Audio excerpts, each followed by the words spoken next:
Welcome. Today is May 28th. This is the regular Administrative Committee meeting. And the first item on the agenda is approval of the May 13th Administrative Committee minutes. Hi, they looked fine to me, thanks. I was looking in the back, and they look good to me, too. All right, great. Minutes are approved. Moving on to item number 2, the Tiny Home Construction and Development Standards Ordinance. And we have Justin Goodwin. Good afternoon. Hi.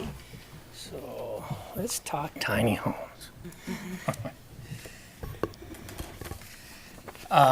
So basically, the state of Idaho in 2018 adopted Appendix R to the International Residential Building Code, which gives us a chance to review, which we did in 2018 through our Building Code Advisory Committee.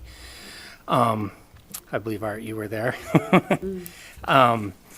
This allows us to adopt it, add some amendments ourselves. We obviously can't be less strict than what was adopted by the state. And in 2018, when I presented in front of the advisory committee, they wanted to move forward with adoption with 2 small amendments to it. They wanted to add a maximum on the loft of 200 square feet. The reading right now is minimum area lofts have a floor area of not less than 35 square feet, and then we just wanted to add and a maximum of 200 square feet.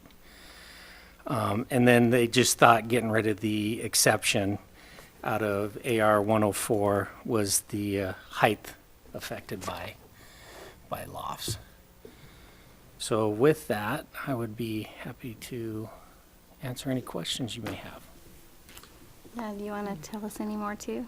Yeah, it was discussed at some great length about the total size that constituted tiny and what did not. And so it was, okay, that's good. But then the maximum 200 square feet essentially amounted to half again as much as you had on the main floor. And so they figured, okay, that's a good balance between main floor, upper floor. There was a lot of discussion about how much overhang, where the foundation goes, things like that. So anyway, the whole ordinance, the guidelines were all gone over with a fine-tooth comb. And I was amazed when they came down to just as much what seemed to encompass the whole ideas of the Building Code Advisory Committee. And just to let you know, the reason why the committee thought max of 200 square feet was they felt that somebody could get very creative when they build one of these tiny homes, and you can turn a 400 square foot into 800 to 1,000 square feet by just continuing adding lofts, because in the language is 400 square feet excluding the loft. So that was why they felt, we should at least put a maximum size on the loft so it doesn't grow. And that's where the overhang came into. Okay, Yeah. 400 square feet here, we'll put in 600 feet up top and just have it hanging over all the Yeah. way around, so. Well, that makes me curious as to why even there is a discussion about a loft. That's Because then you're at 600, then you're a small apartment and. Yeah. Well, and that's the way the committee felt too, is usually the lofts in your tiny home are meant to be your bedroom. And that's, it's just a little smaller, just big enough to get up there and lay down and sleep. And they thought if they didn't put a max on it, that loft would grow into, like you said, a family room or a TV room all of a sudden. And what about all the ADA requirements? Because I'm sure a loft isn't, does that change it? Well, this comes out of the residential code, so ADA is not, Applicable. yeah. So it's how anybody wants to build, that's fine? Correct, Yeah, correct. okay. Now, I guess if somebody got really creative and made attached a bunch of them together and called it an apartment, then ADA would get involved at that point in time. Then it would come out of the IBC at that point in time. And do a lot of tiny homes have the second floor? Because I haven't. You know, Really? I've only seen them on TV, so Okay. I've never personally been in one myself. But what I do see and what I research online is they always seem to have a loft of some kind in there. Could be storage, or it could be their sleeping quarters. And of course, this is just the building code issue here, has nothing to do with enabling underlying zoning Right. legislation. It's So- a whole different gamish. Was the concern more the size of the footprint or the total square footage? Total square footage. Yeah, a footprint really wasn't talked about. It was just the square footage, because when you read into this document, the reason why they came up with this appendix is to actually build a 400 square foot out of the IRC today you can't do it. Because if you had a loft, the loft would have to be a certain height. Your stairs going up to it would have to be a certain width. Things like that. Your main living area has to be a certain width, certain size. With this, the access to the lofts could be by a ladder or by stairs, but they shrunk the stairs down to 17 inches instead of 32 inches.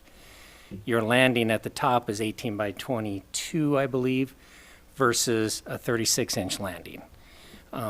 You wouldn't have the rise and run that you normally have with stairs. They can be 9 inches versus 7 3/4 by 10. So, so you can shrink things up, make them steeper. So that was one of the concerns that the committee had, is if they wanted to build a tiny home and take the advantages of a tiny home, we need to keep it Tiny. within that parameters of a tiny home. Yeah. I'm really glad. It sounds like the discussion totally stayed focused on the whole point of the tiny home, Correct. and that's always been the concern, is that like it gets piecemeal. It made me think about that Harry Potter, the house, that the Weasleys. that Yeah. live in the Weasleys, and it goes. So Yeah. that's really cool. Yeah. Would there be any reason to have like flexibility of, say, like permitting 300 and 300? Still that total 600, but. I don't know. Well, the way the document starts out is it defines a tiny home, and it's a dwelling that is 400 square feet or less in floor area excluding lofts. So I guess if they did 300 square foot, if we amend it the way the Building Code Advisory Committee wanted it, they couldn't do a 300 square foot loft. They could do a 200 square foot loft. Right. So you'd be at, 500 square feet. Yeah. But if you start adding it together, so if you build 300 square feet and then another 300 square feet, you're out of the tiny home ordinance that has been adopted by the state. Even if that other 300 is in the loft? Yes. Okay. Yeah. Well, okay, excuse me. You are correct. If that was the concern of the Building Code Advisory Committee, is way it's read right now is you got to do not less than 35 square foot a loft. If we don't do the amendment of a maximum of 200 square, you're absolutely correct. They could do another 300 square foot loft above it and still meet the tiny home ordinance as long as it's built as a loft and not a second floor. Right. So I understand wanting to limit that so it doesn't Yeah. become something that's not a tiny home. I was just wondering Yeah. about, I'm not a builder, but, if there might be someone that wants to build a tiny home that's a smaller ground floor and equal size, and still your total would be, And they Same. could build that in the IRC, they just don't get the advantages of, like we talked about, the stairs, landings and stuff like that. They would have to meet the regular code that is adopted as of today. Is this code like any of the others in the state? I mean, besides the state requirements, have you seen any other communities that have adopted any? I've talked with our Idaho, which is the Idaho Association of Building Officials, and so far, they're kind of waiting to see what Moscow does. That's, my last meeting. Often happens. Yeah, our last meeting, I talked with them, and Boise, they've got their hands so tied with condos right now that Jason Blaze, their building official, hasn't had a chance to look at it. Coeur d'Alene said, hey, we're going to see what you guys do. And actually, I forwarded our document up to him, and he said, thank you. So as soon as you guys pass it, then I'll take it in front of my council and pass it. Nice. Yeah, because people have been talking about it a while. Yeah. I think the changes are definitely staying within what's needed to keep it as a tiny home. Yeah. So, I think action is just to recommend forwarding it to the public Yeah. hearing? Yeah. Now all we need is zoning to support it. Okay. Yeah, that'll be interesting too, huh? Yeah, actually, we've been talking with zoning about it and stuff, and it doesn't sound like there's gonna be much hurdles. Yeah. Well, Gonna be jumped there, figuring out where they can be put, I think that Yeah. it's having people rethink where they go, I guess. Yeah, and that's, you know, I always tell people I know enough about zoning to be dangerous, so I wouldn't even, don't even want to. Uh-oh. Once again, no meeting would be. I was hoping Yeah. you were letting me squirm a little longer up here than I should have.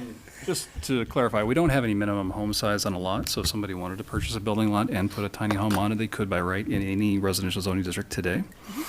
Where we probably would expect to see it as more of a cluster development, and so that would likely be a PUD, I would guess, where they want to go to maybe smaller than the minimum lot size, potentially private interior streets or something of that nature, just that would be more in keeping with the scale of the tiny homes. So I think where we might see it and where we've seen the interest is more of a 15, tiny home community that they may want to pursue underneath the planned unit development, which they could do today. Well, we've talked about the whole, like, what can we, single-family residential, which has the space, but it seems like that particular group might not, people that own those homes might not be interested, but is that something to even look at? That people could put a tiny home on their lot where they have a single-family home? Well, they could already do an accessory dwelling unit that generally is no more than 40% of the size of the home or 600 square feet, whichever is less. So that fits with. And they could do it as a tiny home if they wish to. And a Okay. tiny home really just means if it's under a certain size, you get some special discretion on access and egress. So the ladders, the ship's ladder, and the skylight as an egress. So it just kind of allows you some flexibility. So they could do an ADU and build it to the standard of a tiny home. And that, once this is adopted as an appendix to the IRC, then that would open that opportunity. Where today, prior to the adoption of this appendix, they'd have to build a standard stair, they'd have to have a standard egress window if they have a sleeping room up in the loft. And so this just allows them to utilize the building practices that we see most often in tiny homes. And they could do that as an accessory dwelling unit Right. on a lot. Oh, great. So, Very and it would interesting. be the same, I know there's some discussion about allowing tiny homes in some of the mobile trailer parks. So that would be kind of more the tiny home that you see on a chassis with wheels, potentially, the kind of more mobile tiny home. That's where we've looked at allowing those into the mobile home parks, maybe that have older spaces that don't fit current mobile homes. If it was going to be constructed as an ADU, it'd have to be a permanent structure on a foundation like any other permanent dwelling. If it was going to be in somebody's backyard as an accessory dwelling unit. But we were talking about opening the door to the tiny homes that may be more portable, maybe or more on wheels, and that kind of folded into that RV duration and stay discussion as well. Yeah. And one thing to keep in mind is if they do build a tiny home on wheels, if it's built out of the city of Moscow, it has to go through the state and they'd be considered a modular home at that point in time. So all we do is look at the hookup. Because you go everything from a manufactured home that's in a HUD certified stamp facility, a factory, to a modular builder that can get a license, and DBS, then the State Division of Building Safety then reviews the structural components and we just do the installation of it, to something that is site built in town, then we would inspect all facets of construction for that. Super interesting. Is there any reason to want to keep that option open for someone who wants to do 300? That's the only thing I'm wondering. I mean, Well, so 400 is 400 is the max excluding the loft. so someone could do 300. Somebody could do 300 and stack 300 on top of it, potentially could. But with Well, this, no, you're saying they can only put 200 on top of it. That was the Yeah, recommendation of the that was Building the Code Advisory Committee. And, they just didn't want it to grow. I mean, we asked and Artkin was there. Yep, that got hashed out. I mean, we went over that probably times in a longer. circle. Okay. And we had Dennis Chatburn, who is the architect that's part of the committee. He was the one that brought up the 200 square foot, because he really thought that these tiny homes could be built and then really grow into bigger places if we do not put at least a maximum on the I think if you think about a 400 square foot second floor, that's easily 2 bedrooms and a bathroom, all being accessed by a ship's ladder. And I think the goal was to just really focus on the sleeping loft by allowing some of these deviations for the access and egress means to get up and access. But you could have a couple 10 by 10 bedrooms and a bathroom fit within 400 square feet pretty easily. And so I think there was possibly concern of having kind of that much living space only accessed by a ship's ladder or a otherwise code compliant for a tiny home, but not to a standard construction standard. Great. All right, well, you heard all those discussions, you were part of all that. Recommend away. I think it serves the purpose admirably and is a good step forward to set us up, and possibly Coeur d'Alene, too. So, And Post Falls. Yeah. Yeah. All right, thank you. Thank you, Kristen. All right, so we have recommended forwarding that proposed ordinance? Yep. Public hearing. All right. Next up is the request adoption of Parks and Recreation Master Plan Update 2019 with Dwight Curtis. Yeah, good afternoon. Okay, I have a PowerPoint presentation for you, and just to start out, this is an update, so there's a lot of things that we won't cover here that are already covered in the existing plan. You know, just a lot of just talk instead of a lot of just facts that we're going to cover here. So the purpose of this master plan and update is first to update the 2013 master plan. That's one we're currently using. And secondly, to establish an adopted systemized approach to park planning and development. And you really need a plan for things to work. So in this planned update, and I had the full draft in your packets. It's about what it is, the planning process, the results of the survey, and the actionable items, the park inventory, facility standards, needs assessment, the implementation plan, the maps, and the surveys themselves with all the public comments. It's important because it's a means for our community to evaluate the parks and recreation system to determine both the current and future needs. It offers an opportunity for the different entities within the city to review the feedback provided by the citizens. And as you saw on the surveys, there was a lot. And it prepares us so we can do a prioritized action plan. Also, it provides an adopted guide to systematically accomplish the prioritized actions. You never know if somebody leaves, you still have a plan in place so the next person can continue the fight. Projections, Moscow population is steady. Here we've got Moscow, but we also have Latah County. You can starts in 1970. We're looking at countywide at 38,000 out in right now, I guess that's 2015. For Moscow, we're looking at almost 29,000 out as far as 2030. So it's pretty steady, steady growth. Here's a few more demographic facts for you. It's about 14% per decade. So it's not huge right now. Or 2015, we were about 25,000. Really no growth explosion has happened or expected. It's just steady. It's kind of nice. If you talk to the people down in the Boise Valley, I mean, they have explosions, and it's a nightmare. Our median age is 24 years. 27% of our population is 18 and under. The largest group, as you might imagine, is the 20 to 44-year-old. A whole lot of that is with the U of I students. If you look at the genders on the chart here, you can see pretty much across the board we're fairly equal. And of course, in our business in the Parks and Rec, we need to know these things so we can plan our diversity of programs and facilities to meet all those varieties of demographics. Hard to see here. It's in your packet and you can read it a little better there. But in the past, we've had this broken out into different charts, and it was just really hard to keep up with it and understand it. So we reworked it to put it all into one document so you can see what the classification of the park or property is, as well as the acreage, whether it's developed or not. And And so if we find other things to fine tune this more, we will, but this works really well. We were really happy with it. Okay, the updates development process went basically like this.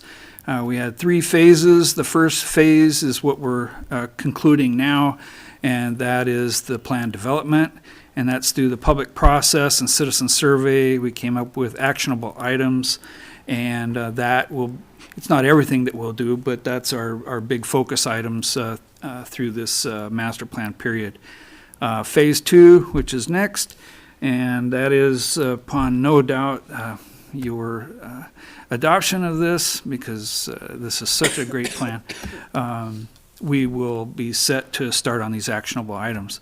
Regular updates, of course, as we go through all these processes, go to the Parks and Rec Commission and to the council where it's necessary, as well as you do have a liaison to the Parks and Rec Commission that can report things as well. If you didn't see it in the plan, we have 3 areas that are not complete, but we have things that we have to do in order so that we can complete these. The National Recreation and Park Association is, they have the standards that we follow, and they have changed the way that they do business now, because they find that not every community is the same and your needs are different. So it used to be based on population, so many let's say tennis courts per capita and things like that. Well, if you're in a community that doesn't play tennis, well, that's sort of a ridiculous amount of money to put into something.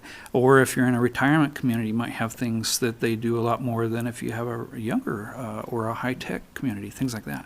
So anyway, we'll, and these are part of the action items, so we'll update the facility standards, and then once we know what that is, then we can do the needs assessment, and then with that, then we'll know what we need to do to implement that. And phase 3 is out there a ways. The next update will be in 2025. And we like to go the 5-year-ish plans, because that way you're not starting from scratch, and it's a lot easier to shift the direction of the ship than it is to start it from scratch. So through our public process, we've met, including all the way up through the city council meeting. It'll be up to 12 times, and there've been progress reports as well as discussion on what those progresses were, to include the survey results. We also had a public workshop, and I think the March 28th one probably could have been considered a public workshop, because it was a review of everything that we covered in the February 28th. But we made the changes that the commission recommended, as well as we did make edits based on some of the public input that we had since the public workshop. And on the April 25th commission meeting, they recommended council approval as they submitted it. And so that's where we're at with that. And the survey, it was fairly simple, but we had 25 questions. You could answer it online or hard copy. We used SurveyMonkey as our software. In the end, we had 558 responses. And we covered just a whole host of items there that you can see. We did experience a few technical issues. We tested this thing several times before we went live, and sure enough, after you go live, something goes wrong. And but those items, the biggest ones were on the ADA accessibility type issues, but we have a good enough handle on that. We know that there were issues that needed to be handled regardless of the survey. So, and the city's already working on an ADA master plan, so that works perfectly with what we're doing anyway. And then also it reflects citizen input, as well as reasonable and from one of my standpoints is it's doable. I mean, there's only so much you can do at any given time, but I think this is handleable, and we can do a really good job and do a lot of good for the city with the actionable items. And we did have one question that had just enough time to get this in on the community survey that was put out. I didn't really think about it until I had gone to a conference, and I saw this item, and I thought, we ought to know what the citizens think on this. So the question was whether or not to explore the possibility of making the city's parks and properties nicotine-free. And that's vaping, chewing, that's the whole gamut. And whether or not that's where the city would go, we thought it was worthwhile to explore that. And the survey was really high on that one. So that's probably not the right way to put it. Really supportive of that one. That's what I meant. So on the public comments, and I'm not talking the ones on the survey necessarily, we had verbal response from the Sustainable Environment Commission that they're supportive of those related actionable items in this. Facebook response from Mr. Mike Kameyer. We had an extensive letter from former Mayor Nancy Cheney, and also a short one from Mr. Pete Robichaud. And we did address all of these through the Parks and Rec Commission, and they made edits that they thought needed to be edits. Some were more language and made things more wordy than we wanted. We wanted this to be understandable and short, not necessarily just a lot of talk. So anyway, some really good comments that came out of this. And then the actionable items, we came up with 14 total. Some of these are carryovers from the existing plan. We thought were still important enough. They're kind of ongoing items, so we thought it was still a good idea to keep those in there. And these are in your packets. You had a lot more detail, of course, but these are the highlights. The first one was continue park property development efforts. And we're doing that. We're opening 1, 2, 3 parks or pieces of parks a year now, and it's been pretty exciting. A lot of lands that have just been sitting there for years, and so a lot of energy with that. The second one, and these are not in priority. These are just the 14 listed out, as to reduce pesticide use or we need the process and a policy to do that. We are already working with the Sustainable Environment Commission to work on this. But this brings in, it shows you that the citizens are behind this, and that was in the survey, as well as we need your buy-in, and so we can forward this. There's this thing about, the community's threshold, lots of dandelions, less pesticide, more dandelions, lots of things like that. So it's a big deal. It's not just reducing pesticides, it's being able to handle the other side of that. And so we're working on that already. We have a few test plots already that we're working on. Otness Park is one of them. Let's see, the third one was water conservation measures. Of course, the city has been working on this for a long time, but in our parks, there's all kinds of things that we can do to reduce water usage, more Y-escapes, zero-escapes, things like that. Strategic browning in places that aren't highly visible or just don't get the need for the green grass, things like that. It takes a lot of blue to get a little bit of green. I was going to wonder, with the strategic browning happening, do you put signage on there? Well, probably not. Maybe just for educational reasons. But this is along the same lines with the pesticide reduction. Is if you live next to a park, and even though it maybe doesn't get a lot of usage, you might want it green, and people might not be so happy to have it going brown. And I'm not talking like dormant, completely dormant brown. I'm talking where you have a light turquoise green instead of dark green, so that we don't run into a problem such as Lewiston did, where they had entire ball fields die and they had to replant the entire things, and it was a disaster. So you don't want to kill these things. You just reduce the water.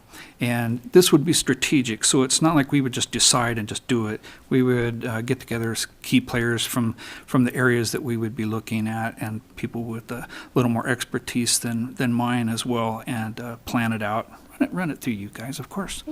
So it's kind of an exciting thing. We did this year before last, I think it was, where we cut down the water on some of the parks, and that's when I think we had the well that was down or something like that, and has been, I can't keep track of it anymore. But anyway, we didn't have a lot of pushback on that, so I don't know. This could actually be a pretty good deal. The accessibility master plan, I mentioned that a little bit ago. We've done a lot of really good things over the years, and we had a positive evaluation from Disability Action Center, and but there's still a lot more that can be done. And so it is our desire to figure this all out, what needs to be done, and then have a master plan on how to get it done. There's some things that you have to do by law, and then there's other things you should do because it's the right thing to do. I mean, should every park bench in the entire city of Moscow be accessible to a wheelchair? Probably not, but you need a ratio and those strategic benches that have the best views and things like that. So you want to put it together right. We have a new intern this summer that's one of her responsibilities, is to be working on that. Our grants manager is already working on the city-wide master plan, and so we'll be working hand in hand with her as well, so it all just kind of melds together. And so the fifth one here is our alternative energy sources. Just about every year somebody mentions something about why don't we have solar panels at the pool. Well, it takes a lot more solar panels to heat that water than what we could put on that pool, but there could be other things that could be heated too, just the domestic water, the showers, things like that. But as the years go by, technologies change, they get better, they get cheaper sometimes, things like that. And so with this, we want to explore those, not just for the pool, but basically what other Parks and Rec facilities that we might have as well that could work with. And there's a lot of neat stuff out there, and sometimes it's going to cost a fortune, and not necessarily to make a fortune back, but because it's the right thing to do too. So that'll be one of the things that we would like to explore. The other one is the city's parkland dedication valuation structure. This is one that's kind of been nipping at our heels since before I started working here. And right now, the way it works is that you, depending on the zone and the size of the subdivision, there's either so much land that they need to dedicate toward parks, or so much money, or a combination of. And but right now it's really out of whack. There almost isn't a time that you can come up with where it's not better to just take the land, because the money, you could never purchase the land with the amount of money there. Now, parkland dedication isn't supposed to be a park replacement fund. It is to help offset what the new occupants of a subdivision are taking from other parks. So it's just it's supposed to help, but not necessarily replace. But with that said, there are a lot of times when it makes more sense to take the money, because you maybe there's just, the land is just wrong. There's no place in there to put a park, or maybe there's a park 100 yards away or something like that. So it doesn't really make sense. But if you're getting pennies on the dollar, it doesn't make sense. But and I'm not an attorney, so I'm not going to try to be one. But there is a thing here called the takings laws, and we, according to our past city attorneys, we are close to that. and where you violate those, and then you can be sued because you're basically taking people's land. And so there's been this kind of unofficial, everybody's okay with where we're at, but it's really not okay. And so we want to explore that. This was one that Council Member Zabala was really interested in. This was not on the survey, but it's something that she was passionate enough about, and it's something that we really needed to deal with. So we went ahead and put this in here. So, is planning and zoning a part of that discussion, or will they be? Well, I'm sure that they will be, yes, and our city attorneys, and there's a lot of players in this. So, and who knows where that will end up, but that's what we want to address. The other one is develop parks and facility standards. I talked about that.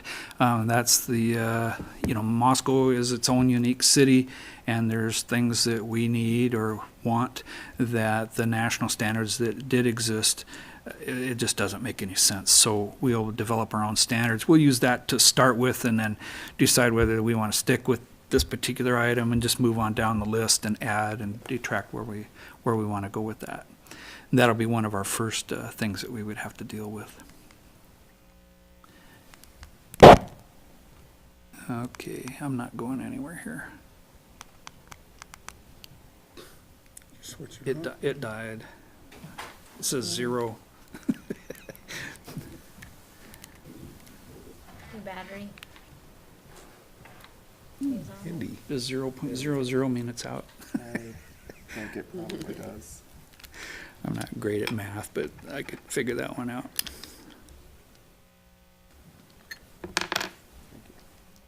Thank you.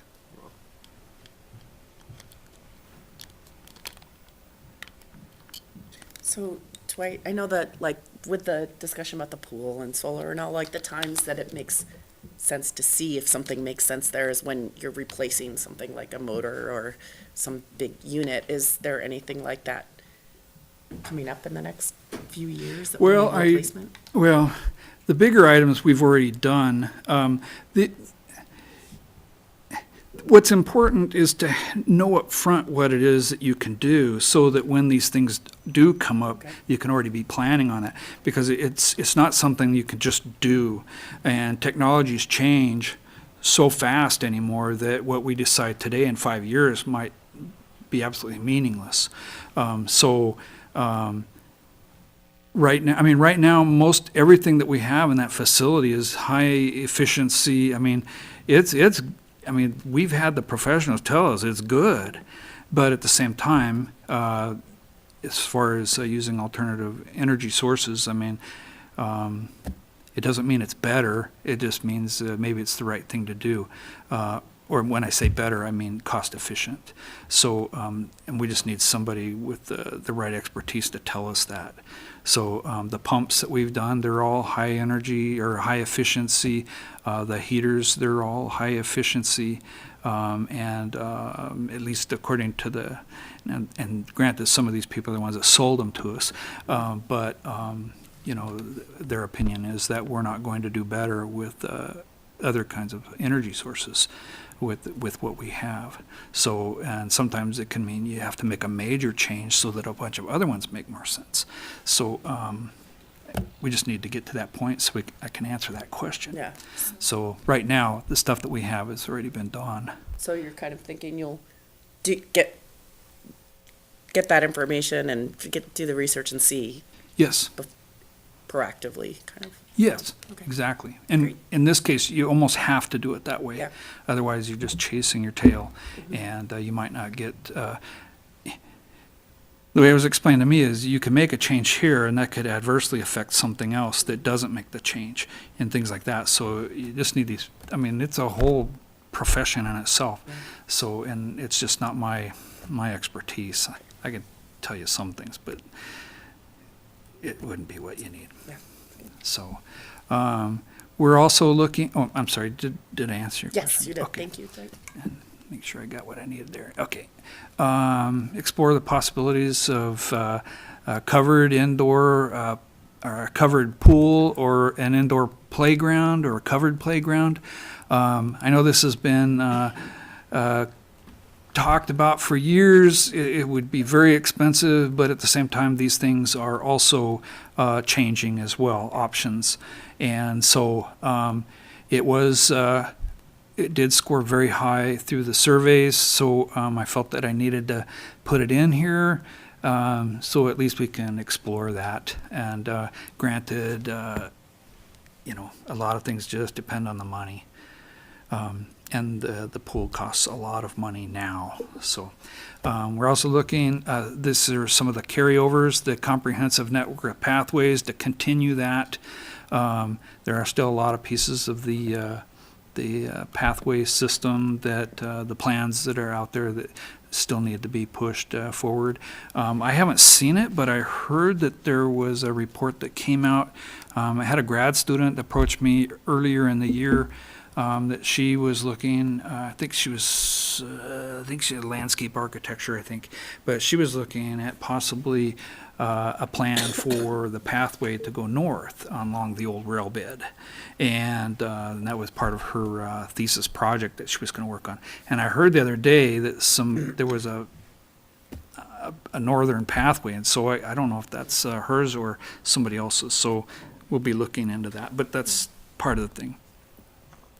Also, cultural infrastructure.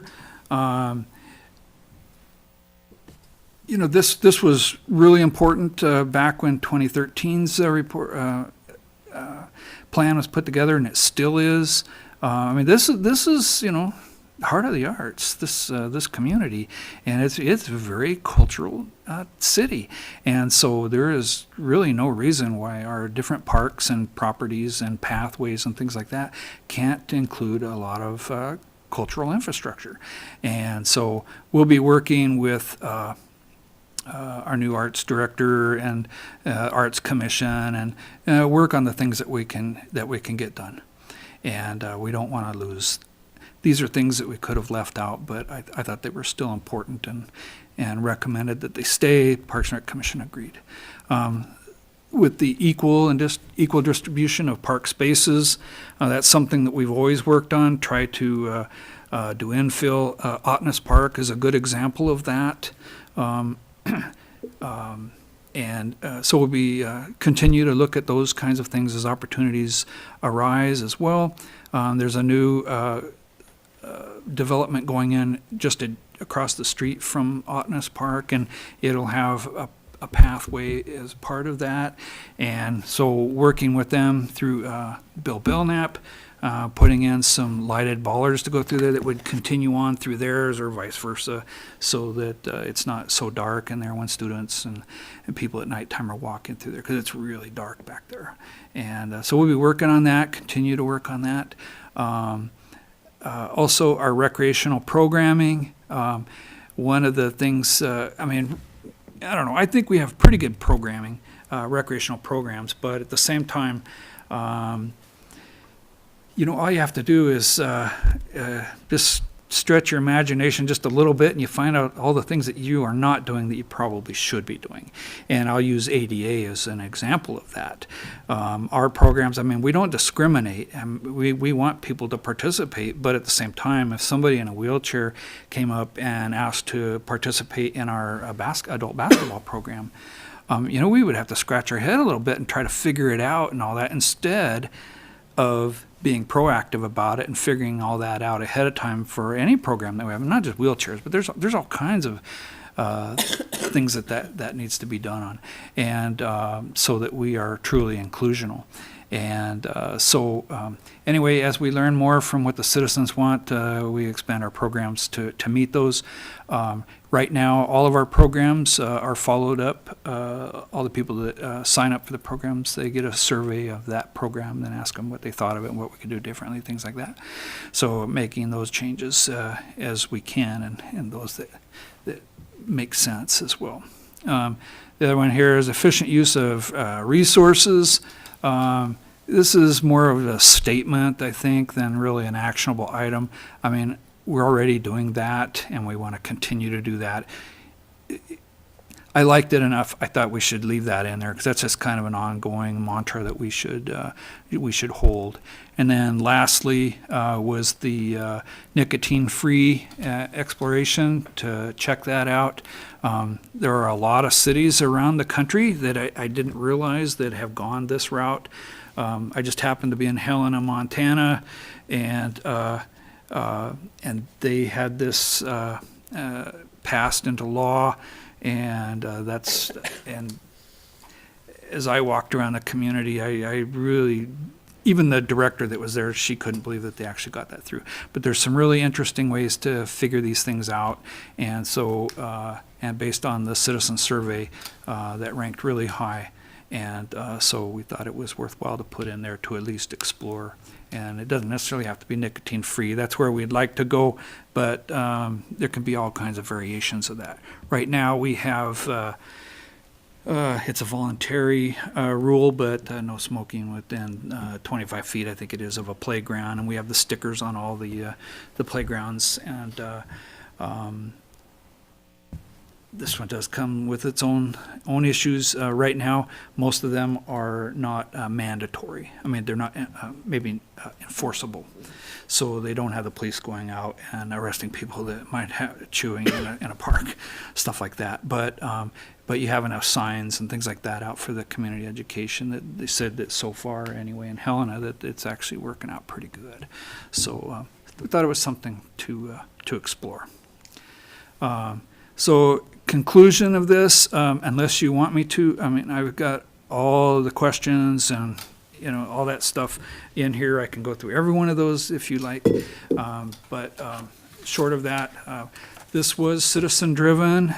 It is an update. The 14 actionable items that were identified and designated. You could have a lot of things in here, but we wanted pretty much the key items and stuff that we thought we could actually do a good job at and make a difference. And also overhauling the facility standards following by the needs assessment and implementation plan. And like I said, the next plan would be scheduled for 2025. And with that, open to any questions. I have questions. It seems that the conversations between commissions has always happened, but it seems like there's more coordination that's taking place. So like with the paths trying to be connected. Since I've sat on council, there was a couple times when subdivisions came through, and I was sitting with a group that always was like, well, there's a path that goes through here, an easement, and we'd like to get rid of that. And then it's like, I didn't want to get rid of the easement. I was on the no group, but I was outvoted. And so then you lose those shortcuts that people take through neighborhoods. Is that what you mean by pathways that can be connected? Oh, no, not at all. What I mean, and it's not all just one thing, of course, but let's just say, for example, where the new Harvest Hills, I think that's the new subdivision that's going in? Yep. We have that little piece of park or pathway. Well, the master plan, the pathway master plan, shows that hooking off to the east, going along the creek, crossing the creek, and coming out there by Bridge Street. And those kinds of things. There's more pathway there. As developments occur, do we want to run the pathways through there to force that through the development plans, things like that. Places that already exist that could be re-engineered, like the student that was working on the pathway going north along the railroad. I mean, I had forgotten that rail line was even there, but yeah, it was. And I think back, and it goes north. It goes. Why do we have to just go east and west when there's actually a north? So things like that. We do have those little shortcuts. There's different kinds. There's just right-of-ways where there's just a trail that goes through there, and we put up wayfinding signs so people just know that here's a shortcut. Officially, you can go through there. There's some where we have sidewalks that actually go between subdivisions, things like that. But short of some particular request by a developer, no, we would never had any plans of deleting any of that stuff. No, I wouldn't think you'd want to delete them. Just wondering if, how you can grow them, I guess, is Yeah, well, recommendations. as developments come through, the plans, we do review the plans. And like I say, the Pathways Commission does have a master plan for their, the pathways for the future. So, one of it included around, the old ring road thing that used to be here and things like that. Did I say a bad word? But the point being that's what they want to do with that. Thanks. Anything else? Nothing else. So, we ready to recommend adoption of the City of Moscow Parks and Recreation Master Plan Update 2019 to regular agenda? Okay. Great. Thank you. Thank you. Thanks, Dwight. Thank you, Donna. You have a lot to work on. I do. Yeah. Yeah, there's a lot there. We're All right. excited. Yeah, good. All right, next item on the agenda is the beer garden request for the Cornhole Extravaganza. Dwight is still here, and we have some, Associates. yes, associates, thank you. All righty, so I'll start this off. So there's not an organization here. It's Tapped is the official lead on this, but they have a lot of businesses involved. As far as the mechanics of this, it is just like we have with our other beer gardens that we allow in a city park. So this one is a little short notice, but it's solid. They want to have a community event down in East City Park on June 22nd. The beer garden would be from noon to 6 p.m. It would have all the same rules that we have with the others, with the licensed catering, all that kind of stuff. The beer garden itself would be fenced. The size of it is very similar in size to what the Ren Fair had. It's small, located in it'd be more in the southeast side of the park instead of up by the restroom facility. They would have 2 police officers there that they would pay for their time. If this continues, they would like this to be an annual event. If it goes over and they want to continue it, we would review again next year, the police chief would, whether or not they could just go ahead and hire a security firm like we do with the others instead of having the police officers. First time through, they had more comfort level just having regular police officers handy. So it's not a biker convention or anything, so I don't expect this to be anything bad. And I didn't have any feelings that this was something to be overly concerned about. And so in your packet, there is a map of what they want to do. And like I said, this was reviewed by the police chief and also by the city attorney, and didn't have any issues with it. And I have Brandon Allen. He's kind of their spokesperson for this. And if you have any questions beyond what I've got here for the mechanics of it, he's here to answer this for you. I had questions, I don't know. Mostly that you all had chosen an organization for as Palouse Cares, and just kind of curious at how you chose them, and then if you want it to be ongoing, will it always be for Palouse Cares? Or? Sure. Absolutely. So, city council members, City Supervisor Gary Riedner, thank you very much for having us today. To answer your question, Palouse Care Network is a thriving organization that adds a tremendous amount of value to women's reproductive health and family counseling services within our community, with a strong vision and commitments to bolstering the family unit within our community, which ties into the City of Moscow's commitment of creating a thriving environment for families and our children to continue to have a space where they can be educated and in a safe, loving, and caring environment. So that was where Palouse Care Network came into play this year. As far as the future events goes, that's to be decided. We're definitely open to finding other nonprofit organizations that the business community is willing to sponsor and help contribute towards in their philanthropic efforts. And so when you say business community, so then who else do you have? Yeah, absolutely. So we have Moscow Building Supply as our main sponsor.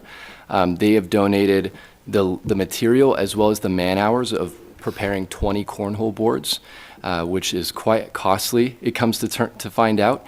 John Kimberling Insurance, Summit Funding, Story Real Estate, Tapped, those are our main sponsors as of right now, but we are looking for additional sponsors. And I was just curious, for historical purposes, is this the first time that we've had this kind of event? I mean, besides the older things that we have, this is kind of a new event, really? We had it was I want to say motorcycle rally. I hesitate to That's say a not why biker's Dwight rally. was talking about motorcycles. Several years ago. It did not involve a beer garden because it was, I think the plantation was sponsoring the beer garden portion of that. This is very similar to the Renaissance Fair, which is a conglomeration of a lot of booths and food vendors and things like that, as opposed to Renaissance Fair, which is one organization and the profits from it going to one organization. So it's a little bit a different take on it, but similar in effect to the Renaissance Fair. Yeah, well, I definitely saw this as kind of precedent setting, thinking of that space in a different way, and utilizing it for something that these particular businesses felt strongly about. That's good. I'm not saying that. I just saw this as kind of new, and I thought that because of this idea, I have a feeling you'll probably have some other organizations like it and want to promote things in this way. I thought because it was a new way.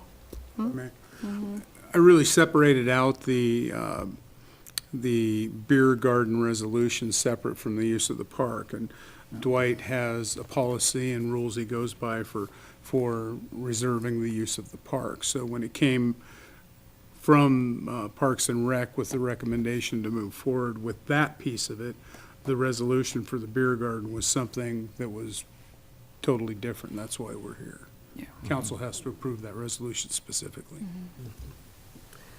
Yeah, well, I guess what came to mind was when Humble Burger does the music. So I thought this was sure. the same sort of idea, but just a different venue, and then pulling Very in. similar, yeah. So just mostly trying to understand it. Absolutely. The heart behind this is truthfully to bring the community together. We have a children's educational aspect to this event as well, which is taking place on June 9th at Moscow Building Supply, where we'll be hosting on the upwards of 40 children and their families to Moscow Building Supply to construct the cornhole boards themselves. We'll be serving pizza and beverages there, obviously like juice and soda. But where they can actually learn hands-on what it takes to construct the boards in a safe environment where they're learning from professionals on how to use power tools safely. So we're really trying to find a holistic approach to squeezing blood out of a turnip, so to speak, and how we can benefit those that will be contributing and participating. And then hopefully those kids will get to play with them at the park. That's right, Right. exactly. Smart. Yeah, we've tried to encourage the community to come forth and put forward events that benefit the entire community, and I think this falls within it. Beer garden is just a happy advantage to have along with it, to enhance it for those over 21 if they choose to indulge. And prior events where we've engaged in this kind of license for activity have all gone off very smoothly. There's never been a problem that I can remember, and so I would be in favor of advancing this on through. I have one question. Was it Yes, ma'am. Tapped that preferred to have the Moscow police officers, or was it the Moscow police officers Moscow that preferred Police, Chief for the Fry. first year? Okay. Yes. For the first go. Yeah, and that's especially. typical when it's the first one out of the chutes. Yeah, and then, of course, if anybody was just going to the park, they could be at the park, just like at the Ren Fair. You don't have to necessarily participate in that event. You could That's right. participate or not, yeah. Yes. One of the main reasons that we felt having a beer and wine garden would be advantageous is because the gross revenues from this event will actually be going to the nonprofit that's selected for each year. So we have a particular pricing as far as the food and the beer and wine goes, where a portion of that will be going. That's the only piece that's delineated from gross profit. So the entry fee for the cornhole tournament and any other donations that are accepted will be going directly there. Okay, All right. yep. Sounds good. So we are recommending approval to the full council, probably regular agenda? Sounds good. Okay. Thank you for your Thank support. you. Thank you. Thanks. Okay, then, next up, we have Tony Bean, who's going to talk to us about 3 different grants, all having to do with the airport. Should we just watch the video from the I know, public? and we did, Art and I Yeah. both heard this in the Public Works Finance, so. I'll give the abbreviated version. No. So the airport's request for council is to pre-authorize 2 specific grants from the FAA for funding. The first one is the last grant of the realignment. So we're finished. This is the last grant. This ties in the taxiway. It moves the earthwork to bring everything up to standard, provides a pad for where a terminal in the future will go, hooks in all of the lighting and all of those things, takes care of Airport Creek, and finishes out the FEMA floodplain and all of the other requirements that we have to do under the Joint Aquatics Resources Permit application and the agreement with the Army Corps of Engineers and Ecology and Fish and Wildlife and all that. So this finishes the runway realignment program. The request from FAA has always been way over anything that we ever get granted. So the request is for 46 million. We're not going to get 46 million. But it'll be probably 22. We'll find out what that's going to be because the FAA is going to base their grant award off bids, and those will be opened this week.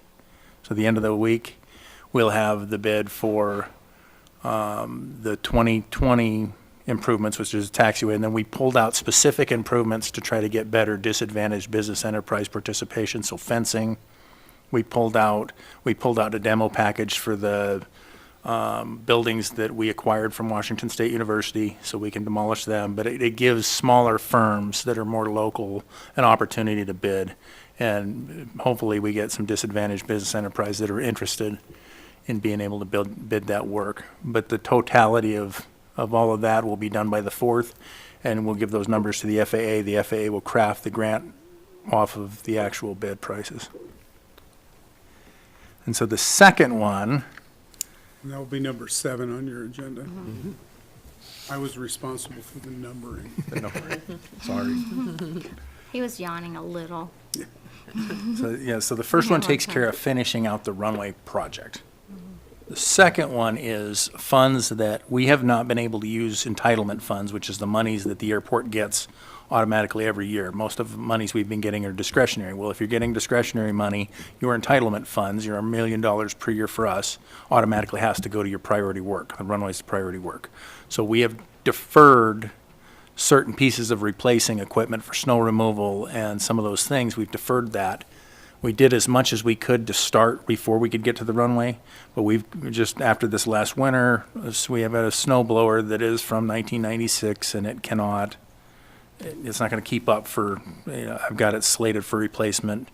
If I just kept on the same track in the next 5 years, it's not going to make it 5 years. And then we've got a broom and a plow unit it's a joint unit that we will keep in as a backup, but it can't keep up with the snow load on a 150-foot wide runway versus 100-foot is significant, especially for a blower when you're creating the berm and you're doing an extra 50 feet that you weren't doing before, plus the addition of the length of the runway, and the taxiway is an additional 15 feet from what it was, or in the previous, the current, I guess, alignment. So that's putting a lot of load on equipment. Well, Bellingham is not using their entitlements and has offered their entitlement funds they're not going to use to us to be able to utilize, and we're proposing to use it for replacing snow removal equipment, an emergency airfield generator for the new runway, so if the power goes out, the runway lights don't go out, and fencing to finish out the remainder of fully fencing the airport, because it doesn't have, it's not fenced completely all around right now. If you look across the runway, there's no fence on the south side. So that's the purpose of the second grant that we're asking FAA, and that's to transfer the entitlement funds from Bellingham to Pullman Moscow Regional to be able to utilize for those purposes. So those are the first two. As you know, Public Works Finance just looked at, or excuse me, Public Works Finance looked at these just now and sent them on to the consent agenda for recommendation for approval. And then on the match portion of it, the city of Pullman's, or match and the city of Moscow's match has already been finalized and been paid for the realignment. So there's no match impact there. And then on the equipment, the airport revenues and passenger facility charge pieces will finance that. We're not asking either city for those match items. And then the last one that we have, Let's or you want to do let these? them vote on questions these two, and first? then we'll go to the Okay, service grant. all right. So are we all Consent ready for agenda. this to go onto consent agenda and Yep. approve these two? Thank you. Thank you. Absolutely. Okay. Thanks, Tony. Okay, so the odd one, the odd liar, that's not an FAA grant is, we approached the city of Pullman with support from both chambers of commerce to apply for a small community air service development grant from the United States Department of Transportation. The city of Pullman has agreed to act as the administrative sponsor for that grant. And what that grant does is it allows us to work with our business communities. And so we've got work that has been done with both chambers to do marketing and match funds for a revenue guarantee, which is what we would ask USDOT for, between $750,000 and $1 million to entice and attract an air carrier to serve Denver. The reason we picked Denver is we've already done it's called an air service pro forma that Mead and Hunt's Air Service Development folks have done that the airport board has paid for. And so they did the pro forma, and it is the best opportunity we have to additional air service that does not impact the service we have now. We could go west and say, well, let's go to Portland or try to do something, but it detracts from what Alaska Airlines already doing, and I don't think anybody's really interested in splitting a pie we already have that's well served. We want to grow what we have. What Denver does, if it's served through United, whether it's United or SkyWest acting as United Express, it opens up 38 additional one-stop destinations we do not already have. And then it also opens up a significant amount of frequencies because of people that don't want to go west to go east. Because when you leave here and you go to Seattle, Seattle has limited connectivity to the East Coast through Alaska. So you get 2 flights. You can get to Boston, you can get to DC, you can get to New York and LaGuardia, but you get 2 flights. If you go through Denver, those frequencies may be 4, 5, 6, much better choice in those capabilities. So the request is for the city to pass a resolution to support the city of Pullman and act as a partner, not necessarily a administrative partner, but act as a partner in the application for the grant from USDOT. That's cool. Yep, understand it all. Okay. So approve Oh, on consent definitely. agenda? Right. Thank you. Tony will not be here on Monday night, so If that's you have why any I asked him to questions. address both Yeah. committees. I don't have Any- any questions. okay. No, I read it all. Okay, thank you very much. Thank Thank you, Tony. Thanks.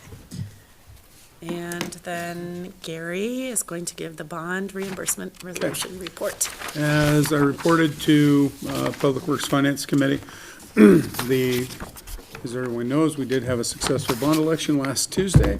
County Commission will meet and will canvass the results of that election on Wednesday, tomorrow. When that's done, it starts a 40-day clock of protest time, so if someone wants to protest the election or challenge it, they have to do so within that 40-day period of time. That will expire around the end of the first week of July. Once that happens, paperwork will be prepared to come to City Council. City Council will consider a bond ordinance, passage of a bond ordinance, which sets out the bond, the length, the rate, all of that sort of thing, at the same time that they do our budget on August 5th. Once the council passes that, then our financial consultant and bond counsel will move to the bond market. We'll sell the bonds. We've already done some preliminary work on that. The bonds should be sold. Those funds should be available to the city by approximately the 4th of September, so within this budget year. In the meantime, we have things that we're doing. The advertisement for the RFQ for the architectural services was published last weekend, and so that will be open for about 3 weeks. We will get responses for that. We will then interview those folks and then choose an architect to move forward. That will start the cycle where we will have to start paying for those services, and some will be incurred prior to the bond proceeds being available in September. Likewise, we have the piece of property that council directed us to enter into an option to purchase. We'd like to get that done as quickly as possible, but that's going to cost around $800,000. That the bond proceeds won't be available until the beginning of September. Now, there is a process by which we could purchase the property, and I've talked to the mayor. He's directed that we go ahead and do that, but we will need to get reimbursed when the bond proceeds are available. So that's what this reimbursement resolution is about. It's a common thing because you have a certain amount of time before the proceeds of a bond are available, and you, especially when you're on a time frame like we are, where we're on a pretty fast track to get this thing designed so we can get it ready for bid and out at a good bid season, which is anywhere from late fall to early winter, early January, something like that. So this bond resolution just allows us to, and of course, any funds that are expended will be subject to executive or council approval. And this reimbursement resolution just allows us to reimburse for those expenses to the city out of bond proceeds. And we just got the resolution today. Legal hasn't even had a chance to look at it, so I'll be bringing that to you on Monday night with the full resolution. Great. Okay, Any questions about that? Okay, thank you. Thank you. all right. Anything else? Meeting adjourned.